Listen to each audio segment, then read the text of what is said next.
everyone, I come with today about letter বা বর্ণ part 1. So number top, let's start it. Letter কাকে বলে? ইহা কত প্রকার ও কি কি? লেটার অর্থ হলো বর্ণ।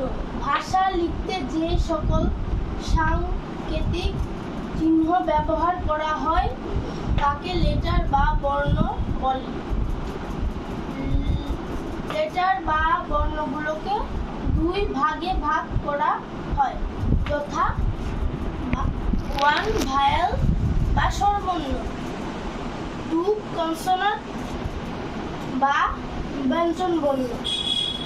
লেখার দিক দিয়ে ইংলিশ লেটারগুলোকে দুই ভাগে ভাগ করা হয়, যথা ক্যাপিটাল লেটার বা বড় হাতের অক্ষর বা বর্ণ, স্মল লেটার বা ছোট হাতের অক্ষর বা বর্ণ।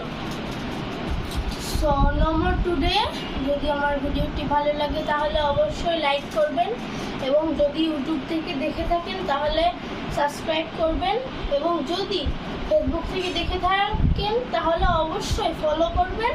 এবং এই লেটারের আমি তিনটি পার্ট করেছি। এই এক পার্ট পরের আরো মানে বিষয়গুলি আমি ওই 2 পার্টে বলে দিব। Bye bye.